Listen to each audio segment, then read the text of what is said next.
road, they get 6 weeks work. That's what they got when we get down to Yarmouth.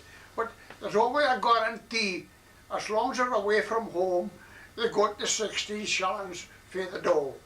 But if you was at home and your father was working, you didn't get no money.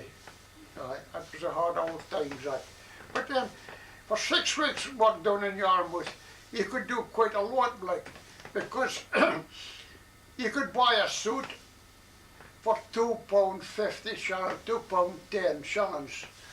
But if you didn't take a waistcoat and put other 10 above £3, you got a jacket and 2 pair of trousers, good trousers with buttons, right? And you could get a pair of boots for a pound.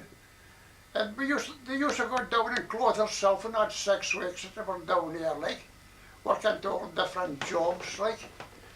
There's a lot of coal boats for the drifters to land in the coal, like, and a lot of salt boats for the curers. Like, there seemed to be plenty of work for once you got down here and started with the stevedores, like.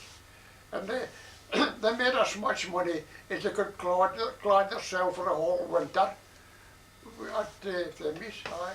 Was that the 1930s, Albert? That's the 30s, aye. Oh yes, that's the 1930s, aye. Things get a bit better in the 40s, like. Road transport, like. And there's one particular driver, Sutherland there, we used to call him Suds, like. And from coming on to the end of the time, them doing a chance are still working, and they say, oh, plenty time yet, Suds is still here, like, because Sutherland never refused anybody a hurl home. Sometimes it took 3 days' journey, because the lorry they had was sorted tyres and chain driven, like. It took a long time to come from Yarmouth. But Sutherland never refused nobody, like. And if the drifters didn't want to take anybody home, they used to leave from the fishing grounds, never come back into Yarmouth, like. But the majority of them was all related and everything, like. I know it's sick of people in this boat, like, and we'll get a trip home with them, like. But it was a bad time of year, it was a rough season, they're all sick all the way, like. But anyway, they're sure of getting home for Christmas. Aye, that's it. The fare was expensive, was it? No expense at all. The drifters got home for nothing, and they got home for nothing in the lorries too, like. At that time, everybody helped one another. At that particular time, everybody helped one another nowadays. There was no waiting for money. They didn't look for nothing, like. But if they had to pay their fare home, it was expensive for them. Well, it'd been £2.10, and that was a whole week's wage, as you see in here. Was that him by train? The train, aye. Aye. They're on specials, you see. They're on specials from Yarmouth to Aberdeen, like. Special trains. But they used to pack them on like here, and there was 6 till a carriage. There's no chance of getting lying down or stretched out, like. And they left it about 3 o'clock in the afternoon, and they didn't get into Aberdeen till 7 in the morning, like. It's a long day and night for them, sitting in a corridor, like. And it didn't stop very much to get tea. Stop in Newcastle for we had tea trolleys was down selling cups of tea, like. But the women was well supplied with grub from the airlift, like. And some of them had kettles with spirit burners in the mid, cups of tea in the train, like, and handed them round. I think the one that came about the Red Heron in Frasersborough, well, it is a bit before my time, but I heard all the old coopers talking about it in my young day, like. Bruce had 2 yards, they had a small yard, and they kept for the Red Heron, like. And the Red Heron was mighty full heron with rows in them. And they were cured. They weren't got it. They didn't got them, like, they packed them instead of on their side and the barrels with pickle, like, and they used them during the year, the smoking, and they were smoked with oak logs for 6 weeks. And our big kiln is still there, well the building's still there, but it's changed its appearance now, like. But the big building's still there, like, where they used to do the smoking in the olden days, like. And us Reed Heron went to the warm countries where the cured heron would be good, went to oil, like. This Reed Heron was kind of half cooked and as hard as rocks. And the other red herring kill is where Crone is in Albert Street, like. It was built by Springer Glasgow in the 1900 for the red herring trade, like. I think that's about all I could tell you about it. It's a one more time, but it's old Coopers kept me informed of what was what, like.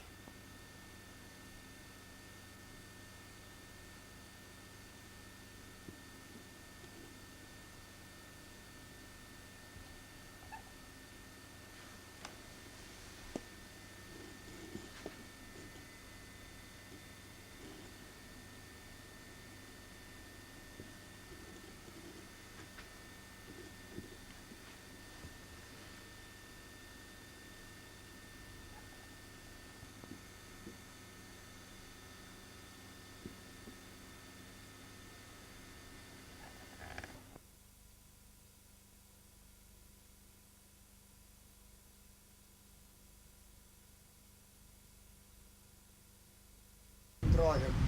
Aye. Speel is a gun. And it's got a hake.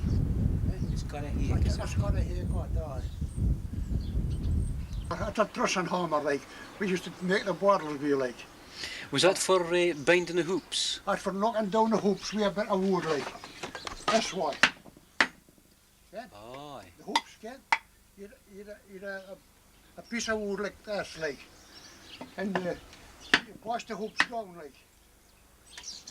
A pity on, and this is a nods. That's a nods. A nods. Aye, odds. Odds. Each, they call them eaches, but odds is the real name. Like, we say us each, but odds is the real name. If you're going to buy in the shop, it's the odds that you ask for. Ah, right. Aye. And that's a truss and plate down here, like. See, that's a truss and plate. There's one at your outside alongside there too, like. And it's a steel plate, is it? It's iron plate. The bottle get on there, you see, the fire was at the centre. The fire was in there, like. And your bottle was round about it, like.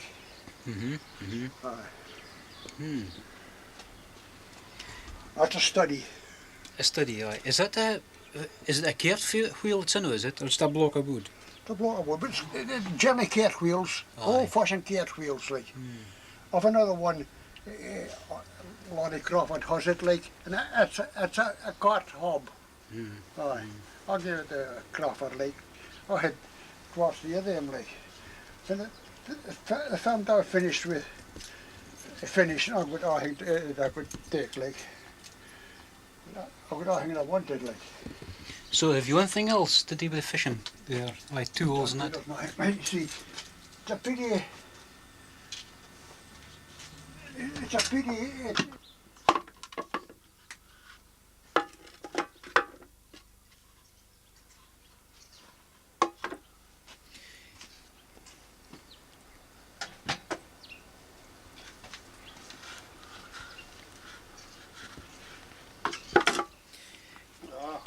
And if you just mark out bottles exactly the same way as you made them before? It's a bottle.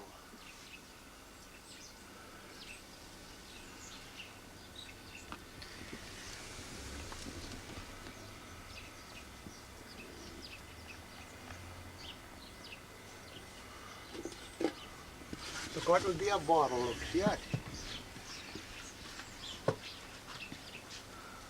That would be a barrel, you see, that's half a barrel, you see. Aye. That's half a barrel. Put two of them together and you've got a whole barrel. Like. If you go in the corner there, you'll see a barrel.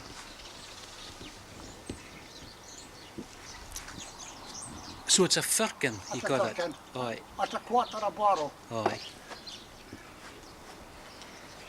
So what's the purpose of a firkin? That was used for the locals. Again, local people are hand their hair on for the winter time. That's just for like. For the local people hand their hair on in the winter time, like. Aye. They pulled a firkin. Aye. Just locals coming in to buy some herring for the yard, they bought a firkin. They bought a firkin for the winter time, like. Because in that particular time of days, you went to the country and you planted your potatoes.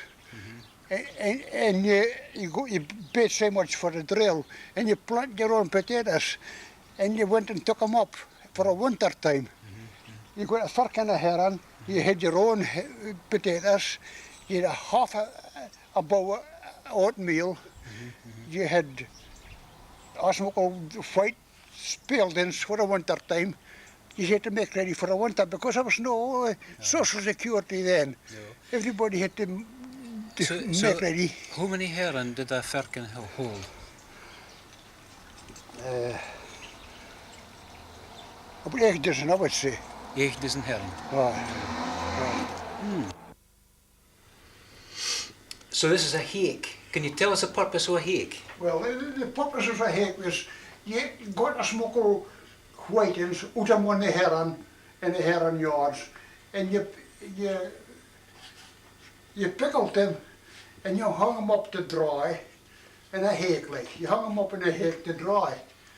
And then you took them in and you put them in one seeds from the meal mull, the seeds from the meal mull, and put them in there and in a box, and I'd keep them for the winter time, like.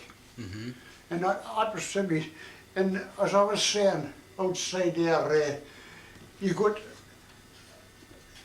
2 drills of potatoes from the farmer, and you paid so much for each drill, and you planted your own potatoes.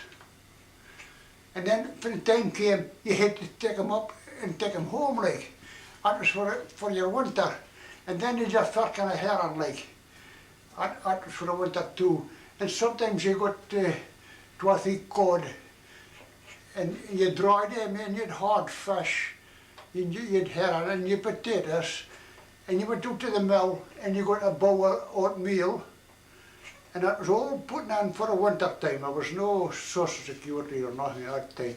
You had to be prepared for your winter. You used to make all your own jam and everything, store it up for the winter time. And when the winter time come, it was well provided for.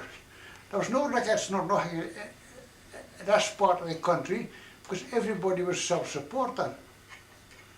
In the cities, they're all ricket kiddies and nothing like. But there was no rickets in this country because everybody was catered for with proteins, with their herring and their hard fish, and the potatoes, and their oatmeal. They're all right now.